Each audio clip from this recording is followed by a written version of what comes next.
All right, everybody. Glad you're here this afternoon. Thanks for joining us, being a part of our worship time today.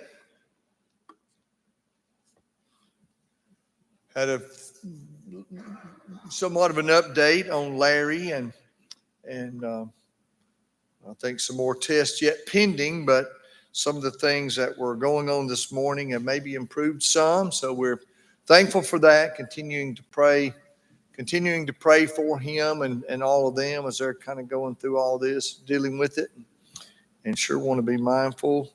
I will say this, I don't know how many calls that Glenda can field, but I do know she'd appreciate a text.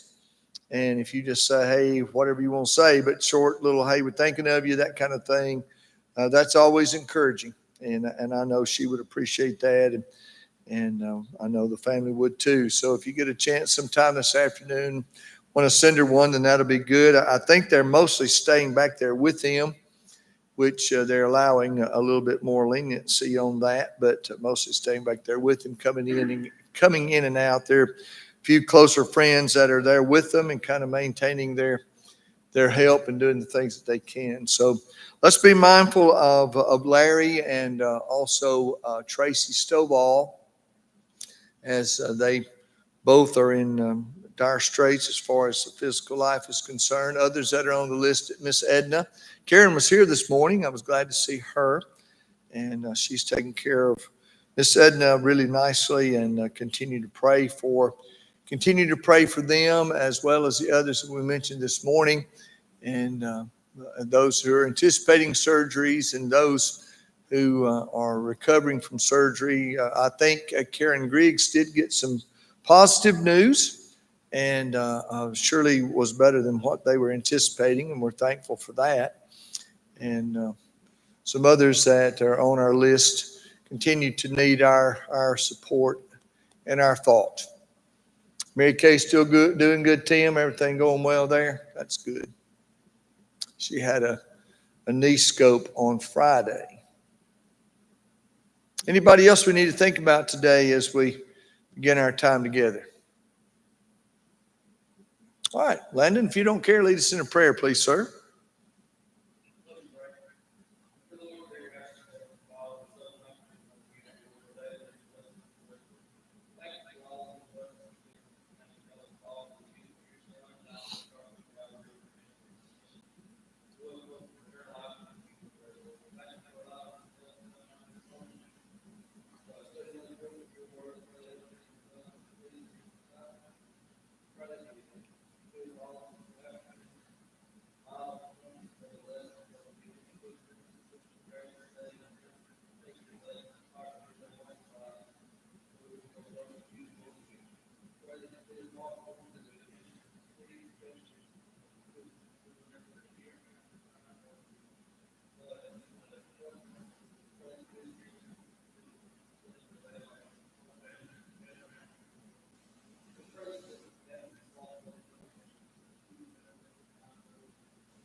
Amen. Thank you very much. 469. 469.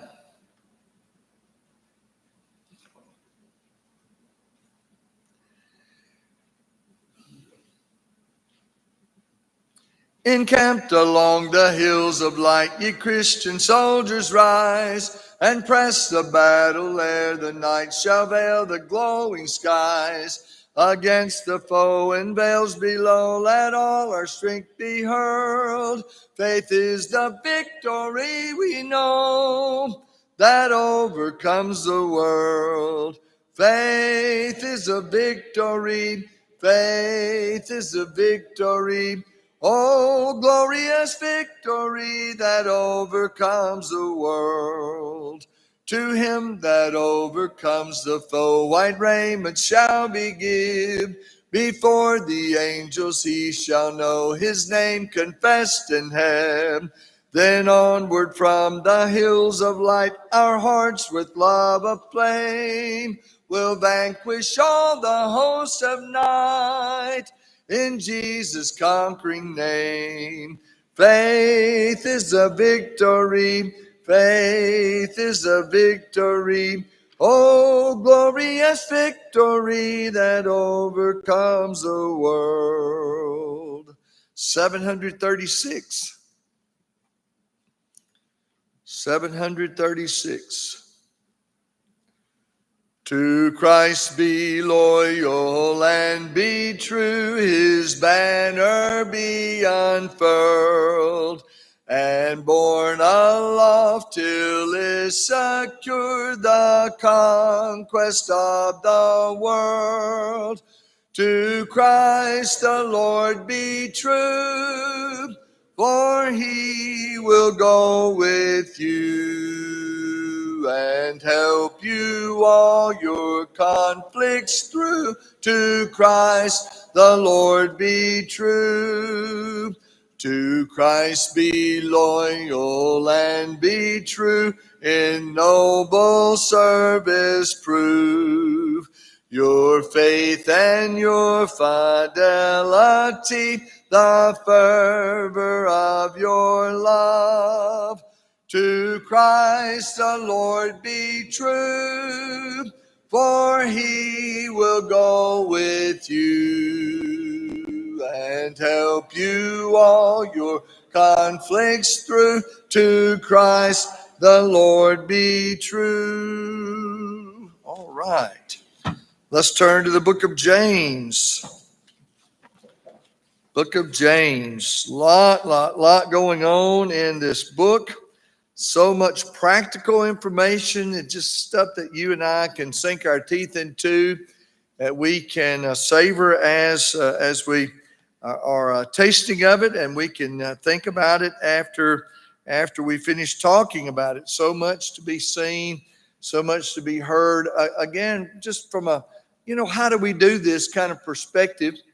And I appreciate the way that this book is laid out, and appreciate the things that we can learn from it.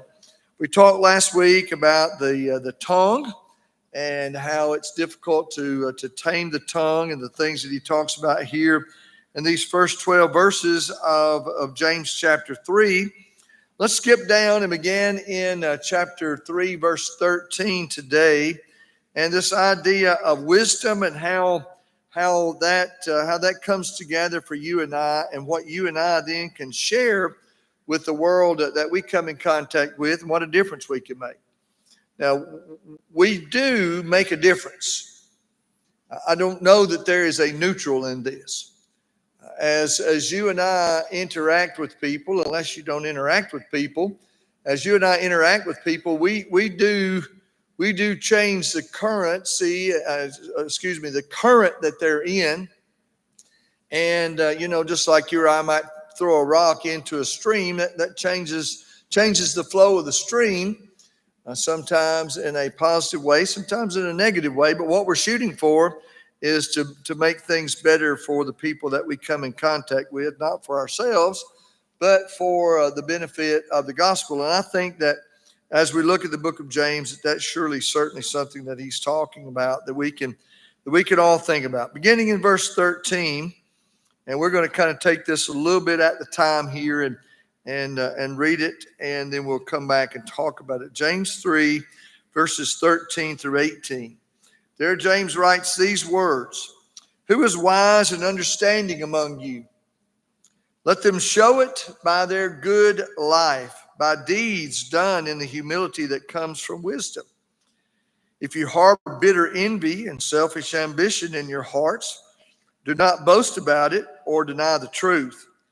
Such wisdom," quote unquote, "does not come down from heaven, but is earthly, unspiritual, and demonic.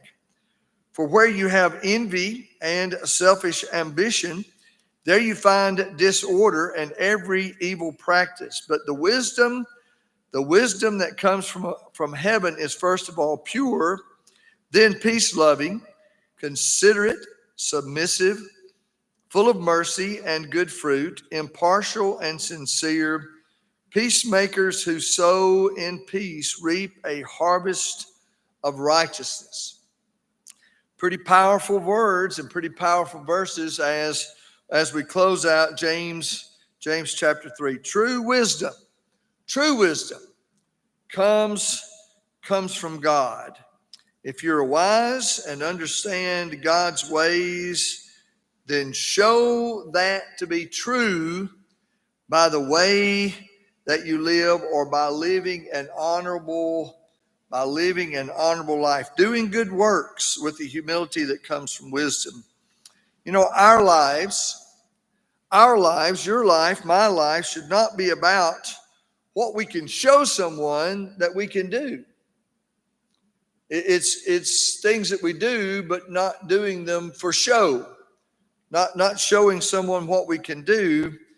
Really, our lives, and we talk about this a lot, our lives should be about living like Jesus and conducting ourselves in that way. In fact, I will say it again, and I'll continue to say it, that when our relationship is the way that it should be with Christ, and when we're in tune with Him, and when we're in connection with God, I would say that the things that are and should be done are going to be done almost without thinking. Now, here's the illustration I'll share with you about that. Most of us did not get a manual that came along when our children were born, right? Any of y'all get a manual when your children were born? How many wish you had one? Yeah, I wish we had a manual when our children came along. You learn, and it's like I heard a fellow say, you know, their first child, they boil the bottles and they boil the diapers and they boil the pacifiers, and the third child shared its bottle with the dog, you know, and so sometimes things like that tend to work themselves out. But I wish in some way, kind of looking back over the course of time, that there had been a little bit of a manual that would have come along when our children came along. But now here's what I've noticed, and some observations I make in connection with this. You notice parents, when a child is hurt, nobody has to say, or usually doesn't have to say, go see about them. I mean, that seems to be what I would say to be a natural progression of things. This is my child. This is my baby by birth or adoption, and this is someone that's in my care. They're hurt. They need my help. If it's not too bad, then maybe we aren't as quick on the trigger. If it's really bad, nobody can keep you away from them. Ever been there?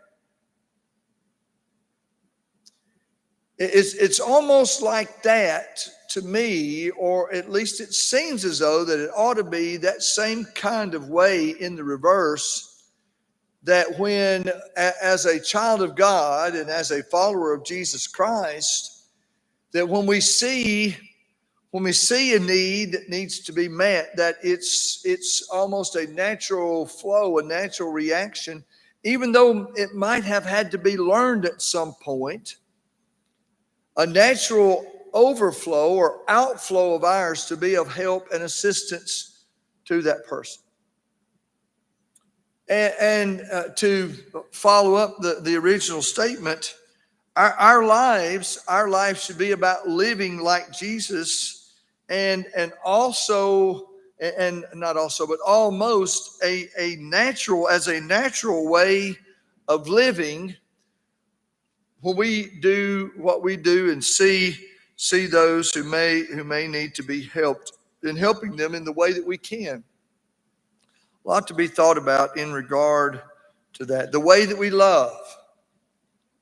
The way that we love. We love God. We love ourselves. We love our neighbor. And we love our enemies. And I believe if you look at the life of Jesus, that you could see those aspects of his life being evident. He loved his Father. He loved God. He loved himself. In fact, love your neighbor as yourself is what we call the golden rule. And loving your neighbor and loving your enemies. And I believe that you could find evidence of Jesus, those qualities being a part of Jesus' life without fail.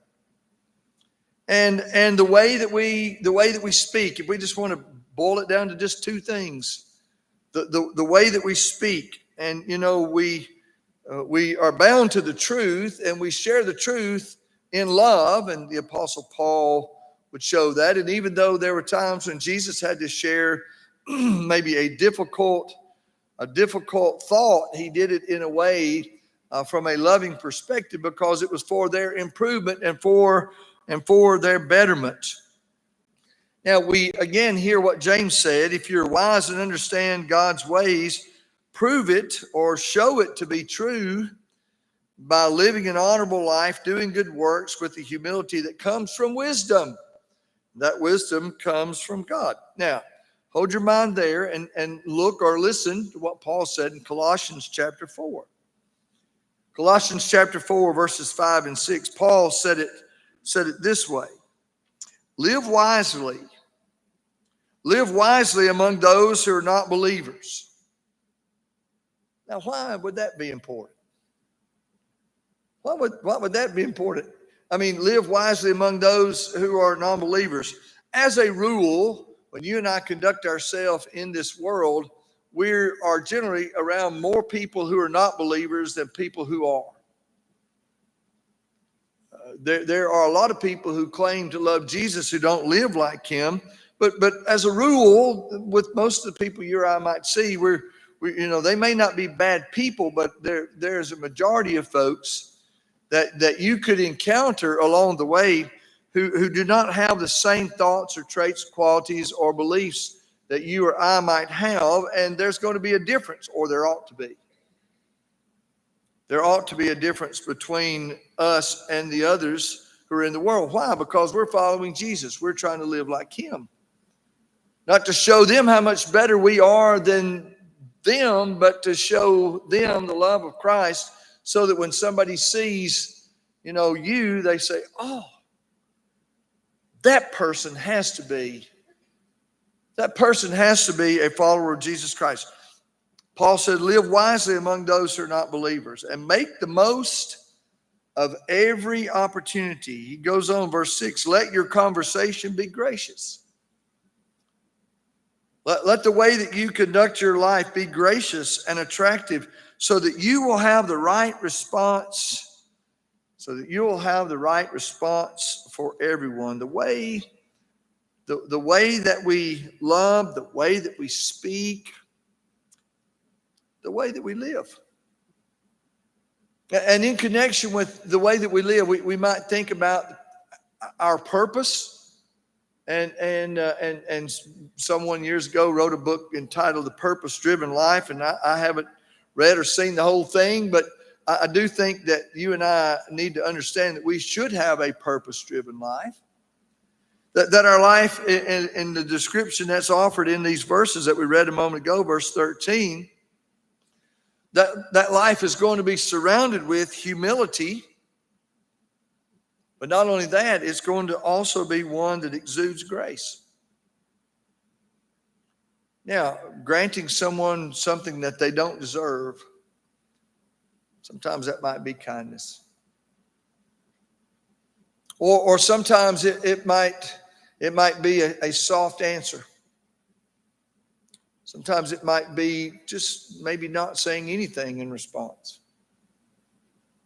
Or if they are being aggressive, maybe our best way is to take the role that Jesus took and just not say anything or step aside.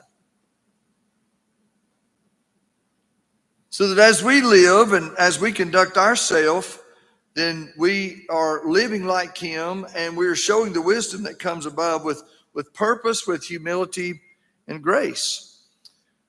Romans chapter 8, we typically talk about a couple of other verses in Romans chapter 8 that give us some good direction, but back up in Romans chapter 8 to verse 12. Again, just seeing how this unfolds throughout the New Testament, Romans chapter 8, there Paul would write, "Therefore, dear brothers and sisters, you have no obligation to do what your sinful nature urges you to do. For if you live by its dictates, or the way that the sinful part of you would like to live, you will die. But if through the power of the Spirit you put to death the deeds of your sinful nature, you will live. For all who are led by the Spirit of God are children of God." You know, there's a dividing line. There is a dividing line as you see this idea of living by or according to the flesh and living by the Spirit. If you keep reading in the text, it says, "But if you are bitterly jealous and there is selfish ambition in your heart, don't cover up the truth. Don't cover up the truth by boasting and lying. If you harbor bitter envy," back to James chapter 3, "if you harbor bitter envy or selfish ambition, if you are bitterly jealous and there is selfish ambition in your heart, don't cover up the truth with boasting and lying." He goes on in verse 15 to say, "For jealousy and selfishness are not God's kind of wisdom." Now, as a rule, when you think about being jealous, what are people usually jealous over? Something that someone else has that they want, or something that you have that you're afraid somebody else is trying to get. And you know, I thought it was interesting in studying and reading the book of James and knowing what we've talked about regarding his demeanor and the humility that is a part of his makeup and the things that are talked about as he writes and as history would declare about him. You know, you read these things and you hear him say, you know, this kind of lifestyle, this kind of thought, this kind of attitude, those things are earthly, those things are unspiritual, those things are demonic. He goes on to say, "For wherever there is jealousy and selfish ambition, there you will find disorder and every kind of evil." What kind of jealousy is he talking about here? I mean, why in the middle of this book, almost literally right in the middle of this book, does that idea pop out? You know, we talked a little bit about that. It seems as though at the end of chapter 1 and even at the end of chapter 2, it's like these jumping off points to the next thing, or a stopping point to be sure that you got what you just read or what you just saw. And in this case, what do you think? And why do you think that James is talking about this idea of jealousy and about envy and about pride as being the opposite of humility? Those kinds of things, why are those things popping up? Well, to me, the obvious response to that would be because he knows that those things are prevalent in the world. And he also knows that from a human nature perspective, they are easily ignited and inflamed in us. If you spend enough time around the wrong people and you listen to the way that they react and the way that they respond and the way they do what they do, if you're not careful, if I'm not careful, we'll start to respond and act just like they do. And in a world that it seems to only take a spark to set something on fire. Let's see, wait a minute. It seemed like we just read something about that. In that James chapter 3? I mean, it just takes a spark to ignite. Just take the spark to ignite a forest fire. "Oh, how great a matter a little fire kindleth," I think King James says. James knew, just like you and I would have to acknowledge, James knew that the world can quickly ignite a fire, and he wanted to be sure that they didn't get caught in the embers that would glow in that regard. James recognized it. James knew that those kinds of things, jealousy particularly, about anything. Jealousy about anything this is what I wrote down. Jealousy about anything would cause you to lose your mind. Have you noticed that? Jealousy about anything would cause you to lose your mind. It will cloud your thoughts. Jealousy will cloud your judgment. Jealousy will make you resent an innocent person. Maybe they weren't doing anything, but you kind of thought maybe they were doing something that they shouldn't have been doing, and maybe thought they were. It could make you resent an innocent person. Not only that, jealousy fuels comparison. And anytime you or I start trying to size ourselves up against somebody else or somebody else against us, jealousy, well, in just country boy terms, it will wear you out. Now, what's the advantage of avoiding that? Well, if we go back to some of the statements that were made in the Proverbs, and I love the Proverbs. I wanted to spend some more time talking about Solomon this morning and some of the Proverbs that he had written, and the number of Proverbs that he had written, thousands of them. And as you read the book of Proverbs, I mean, almost every sentence is a new something, a new proverb or a new thought. But listen to what he said about all of this in Proverbs 27, verse 4.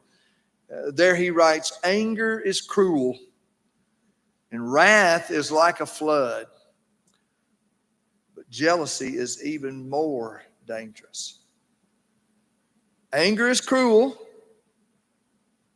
Anger is cruel. Wrath is like a flood, but jealousy is even more dangerous.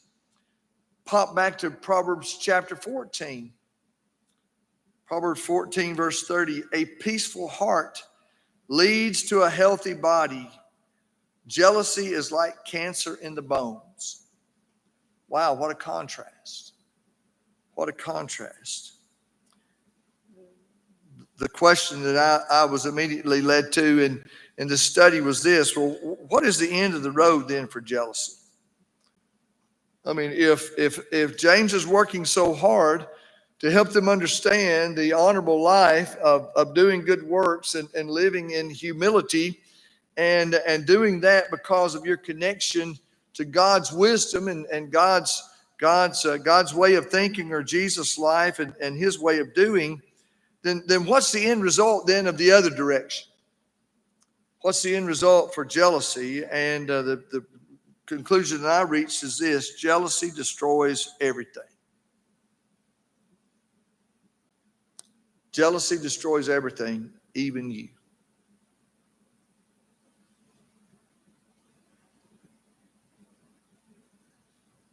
James is in an all-out assault against the devil in James chapter 3.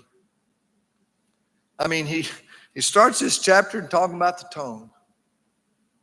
And now he's in the latter part of this chapter talking about the life that they needed to live, and helping them understand the idea of a humble, purpose-filled, gracious life. You see, the opposite is talked about. Verse 17, he says that the wisdom that's from above is first of all pure. And I like it when words are used that we don't have to define. I mean, we know what the word pure, we know what the word pure means. And it's also peace-loving. And then he goes on to describe it as being something that's gentle at all times. And not only that, it's willing to yield to others. And Paul talks about that in Philippians chapter 2. It's full of mercy. It's full of good deeds. It shows no favoritism and is always sincere. Wow, what a contrast to something that will destroy you, to something that will give you life. I mean, you think about those. Let's see. Wisdom from above is, first of all, pure, and it's peace-loving, and it's gentle. It's willing to yield to others. It's full of mercy and good deeds. Shows no favoritism, and is always sincere. 7 or 8 things here. You can maybe lump 2 together. 7 or 8 things here. And you know, the simple question in this study is, how might those 7 or 8 things change my path or your path? How might being pure and peace-loving and gentle and willing to yield and full of mercy and good deeds and not showing favoritism and always being sincere, how might those 7 or 8 things change my path? Or how might they change the path of folks that you or I might encounter?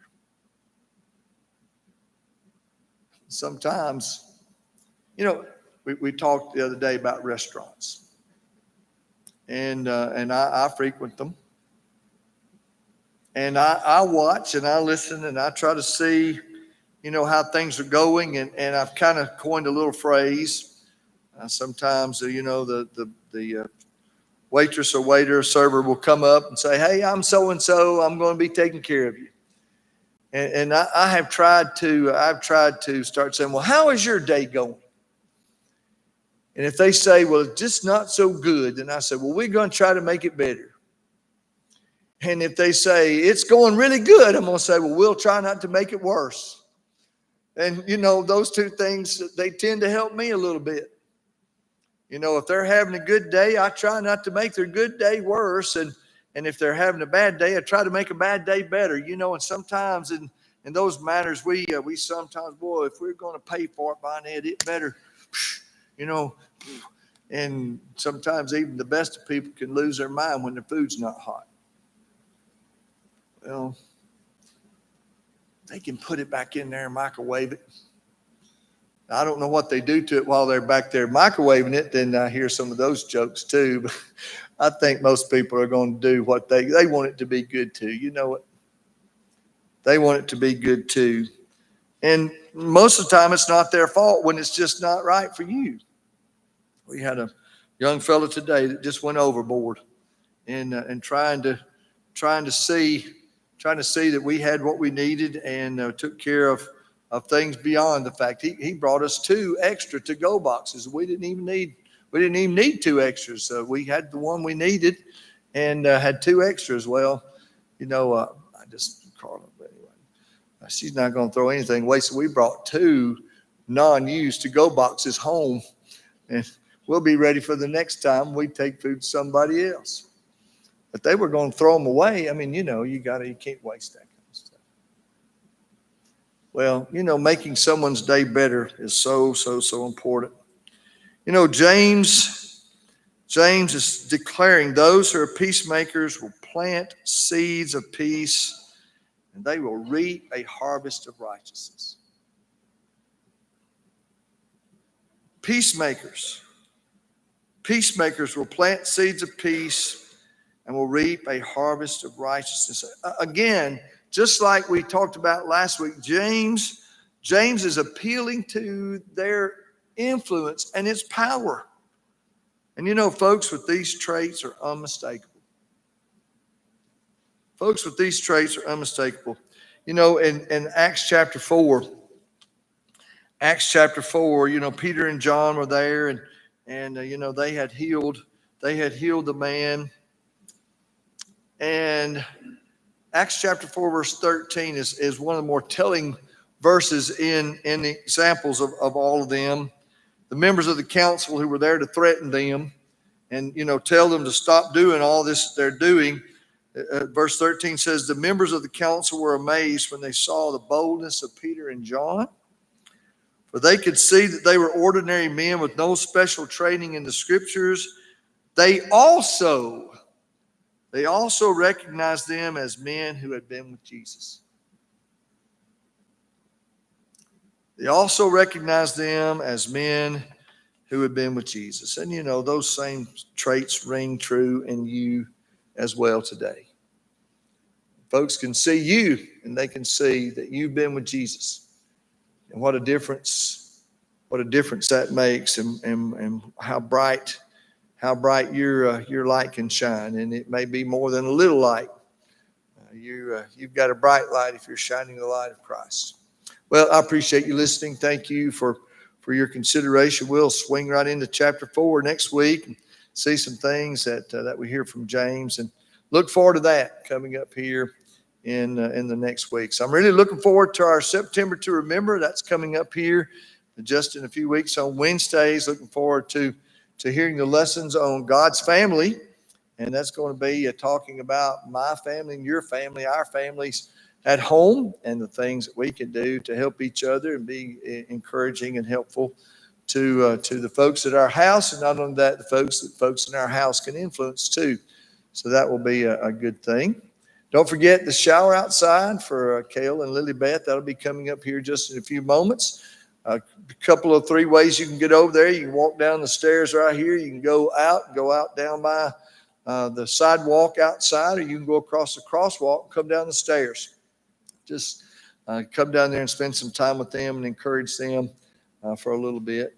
If you hadn't had a chance to partake the Lord's Supper, Brother John is ready to assist you with that. If you'll make your way to the foyer, he'll help you in regard to all of that. Don't forget the other events that we noticed this morning, other things that are coming up, more information about that, midweek reminder.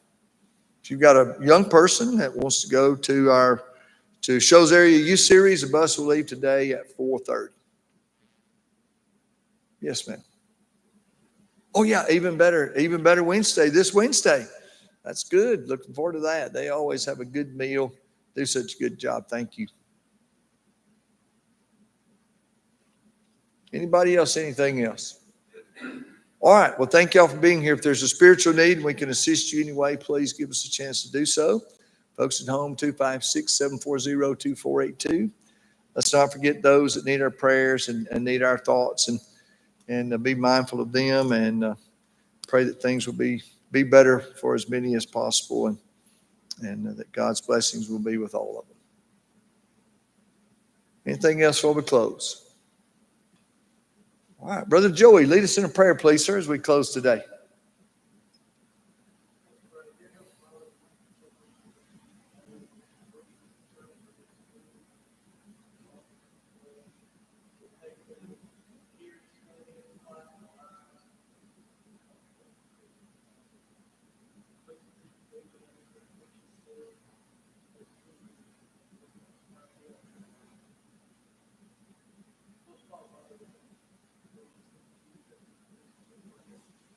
Amen. We love you. Thanks for being here.